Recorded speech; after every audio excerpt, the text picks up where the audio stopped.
Esta es la entrevista de Fausto Yepes, hoy con... Estamos ya en contacto en este momento con el economista Vicente Albornoz, analista económico, para hablar sobre esto que ha sido noticia ya en estas últimas horas. Riesgo país del Ecuador, el segundo más alto de la región. ¿Qué nos debe preocupar más? Le preguntamos inmediatamente. Economista Albornoz, gracias por estar con nosotros. Bienvenido. Muy buenas tardes. A ver, es una mala noticia, pero dudo que alguien realmente se sorprenda, ¿no? A ver, ¿qué es el riesgo país? El riesgo país no es otra cosa que una medida de lo que afuera sienten de cuán riesgoso no es el país, no se refiere al riesgo del país, y me pareció inadecuada la descripción de el segundo país más peligroso. No tiene nada, absolutamente nada que ver con eso. Lo que se ve es el riesgo de que el país no pague alguna de sus deudas. Eso es lo único que está midiendo el riesgo país. No tiene nada que ver con delincuencia, con peligrosidad, con homicidios, no tiene absolutamente nada que ver. Es un nivel de riesgo de que las deudas del Ecuador, del gobierno ecuatoriano, no sean pagadas algún momento en el futuro. No obstante, hay un origen en este riesgo y hay algunos elementos que pueden ser parte de este del aporte a que se considere un país riesgoso, digamos, en ese sentido, en el sentido financiero. Pero ¿cuáles son los elementos que podrían haber sumado a este incremento del riesgo país internamente? No, a ver, insisto, esto es como afuera miden la probabilidad de que el Ecuador no pague sus deudas. Nada más, absolutamente nada más. Ahora, en ese cálculo puede haber un montón de cosas, pero en la práctica lo que más pesa ahí es la probabilidad de que se manejen mal las finanzas públicas y que a través de eso haya un mayor riesgo de que no pague el gobierno sus deudas. En eso consiste el riesgo país. El riesgo país del Ecuador no consiste en ninguna otra cosa más, en serio. Eso es lo que está midiéndose. Ahora, hay ciertos factores externos que suben o bajan el riesgo país, independientemente de lo que hagamos acá. Uno es el precio del petróleo, pero la verdad, el petróleo no está en mal precio. Por eso, ese factor no entra en el cálculo actual.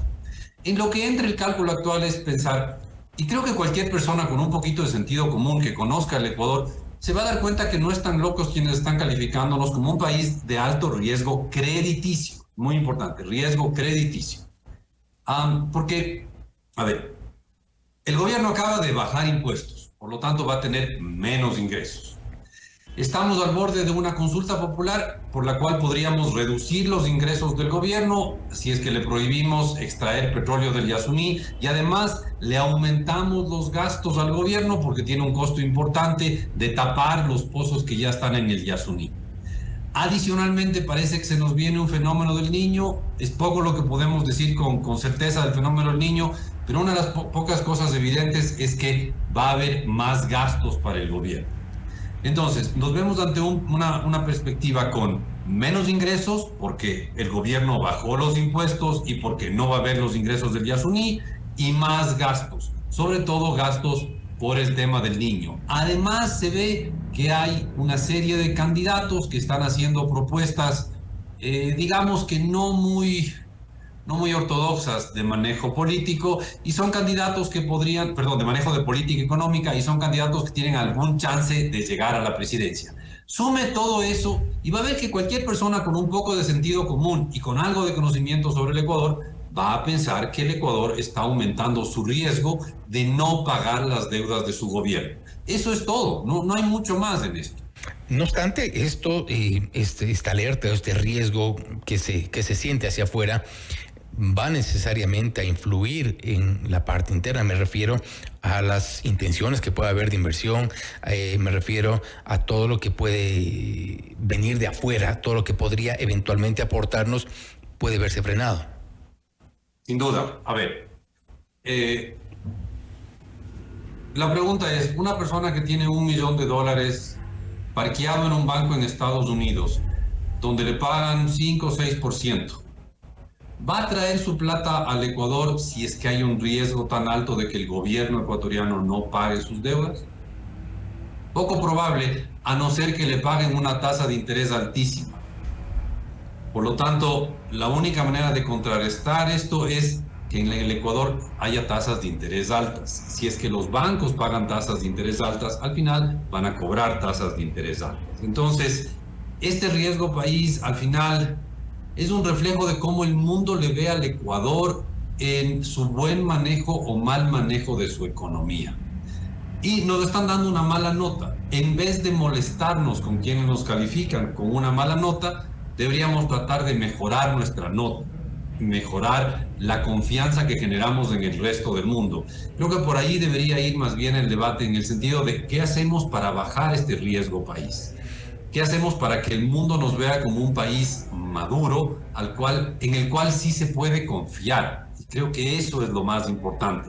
¿Cómo le transmitimos al mundo que somos un país en el cual pueden confiar? Confiar que vamos a pagar nuestras deudas, confiar que vamos a respetar las normas, confiar que no vamos a cambiar la estructura económica de un día para el otro.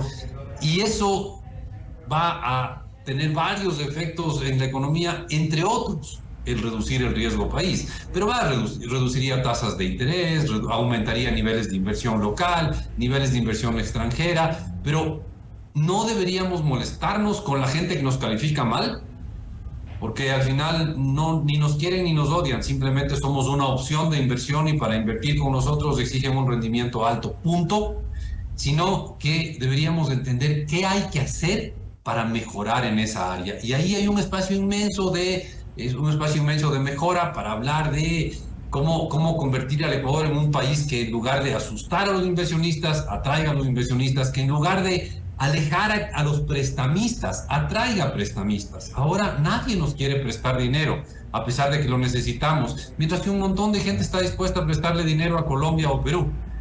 Deberíamos preguntarnos qué estamos haciendo mal para que nos califiquen tan mal afuera.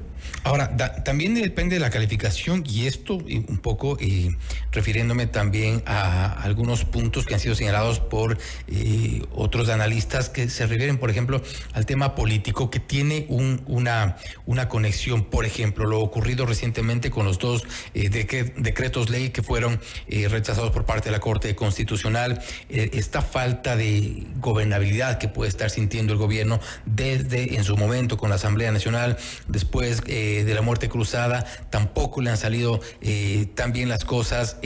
Todo esto genera un efecto también en ciertos ámbitos económicos, y es un poco lo que se refleja también hacia afuera.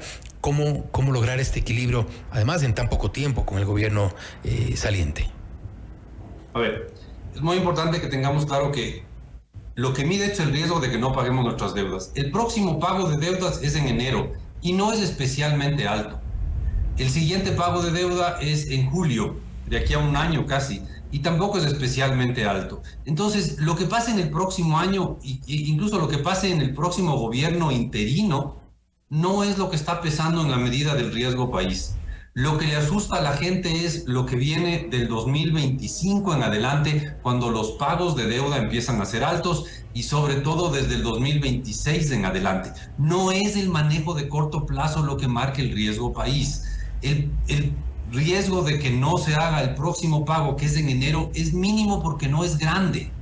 El problema está en los pagos que vienen del 2025 y sobre todo del 2026 en adelante, y ni hablar de los pagos que nos vienen en el 2029.